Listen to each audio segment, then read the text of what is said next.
c'est vraiment comme une deuxième famille parce que souvent tu quittes tes parents, à part si tu es externe, mais souvent tu quittes tes parents. Donc du coup, tu te crées des liens et tu te crées des amitiés qui sont fortes parce que faut entre guillemets compenser des fois l'affectif que tu as pu de par tes parents, quoi. Donc du coup, tu te réfugies dans les amis, dans les copains et donc du coup ça décuple tout, quoi.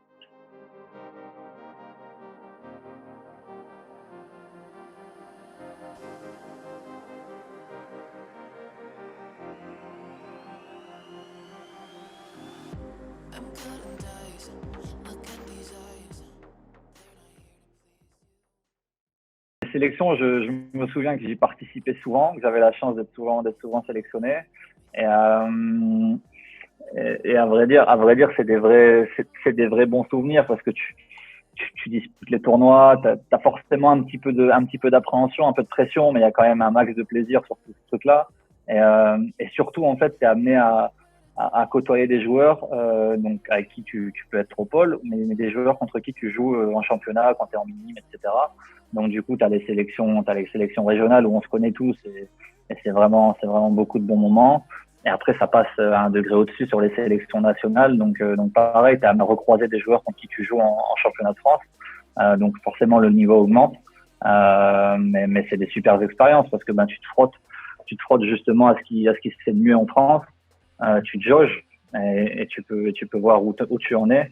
Et derrière bosser sur ce qui peut te manquer éventuellement et perfectionner ce qui passe bien déjà à ce niveau-là. Donc non, ça te permet de te jauger et de savoir un petit peu où tu en es, quoi.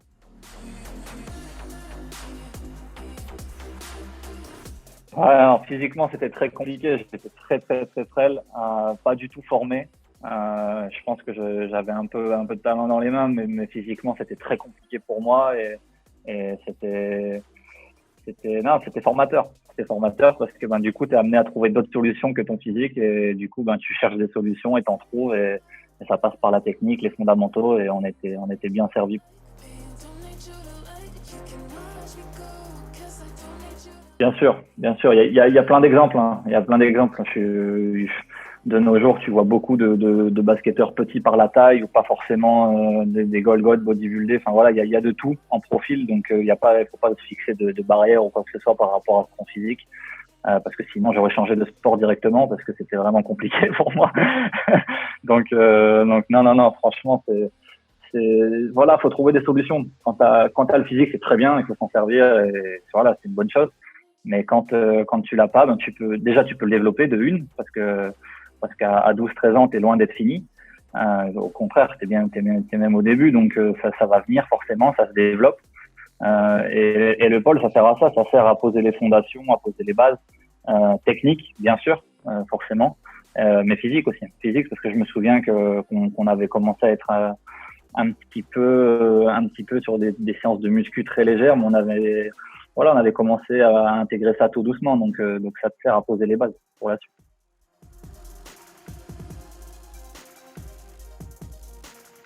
Non, ça c'est des liens.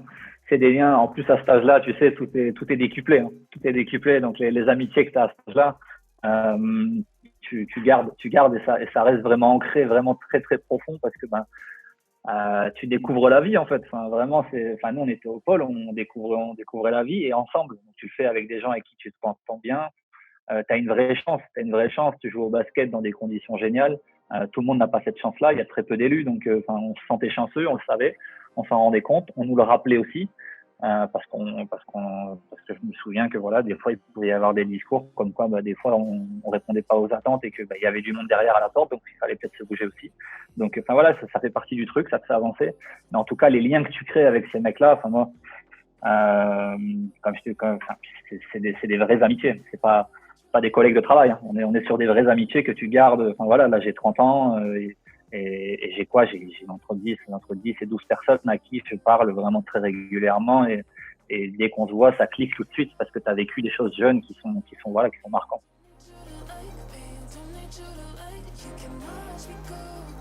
Donc il y a le centre de formation.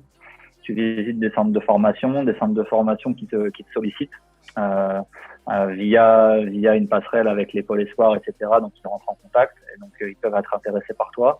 Tu vas avec tes parents visiter Donc ils te présentent un petit peu leur fonctionnement, comment ça se passe. Tu peux être amené à rencontrer les joueurs cadets, les joueurs espoirs, peut-être même t'entraîner. Tu fais soit des tests, soit une simple visite, ça dépend. Et puis derrière tu choisis. Et puis derrière tu choisis en fonction de tes affects, de ce que tu as préféré, de s'il y a un club qui te faisait rêver étant petit. Enfin voilà, il y a plein de choses en fonction de la vie de tes parents, de ce qu'ils préfèrent. Souvent il y avait le volet scolaire qui rentrait en compte, savoir si c'était bien adapté pour toi, s'il y avait les études dans lesquelles tu voulais te lancer, etc. Donc il y a plein de choses à prendre en ligne de compte. Mais en tout cas, le choix du centre de formation, c'est un moment, c'est une vraie barrière, quoi. C'est un vrai virage. C'est un vrai virage.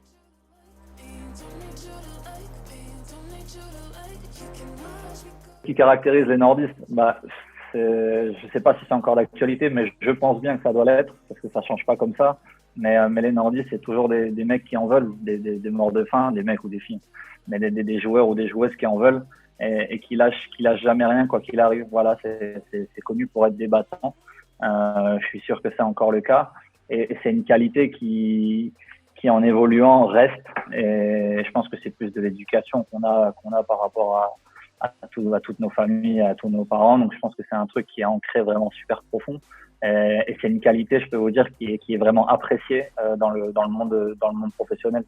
C'est un truc que d'autres n'ont pas. Et nous, ça nous paraît logique. On n'a même pas l'impression de se forcer, tu sais, de se battre sur un terrain, d'être toujours à fond et d'avoir cet esprit d'équipe un peu vraiment super développé.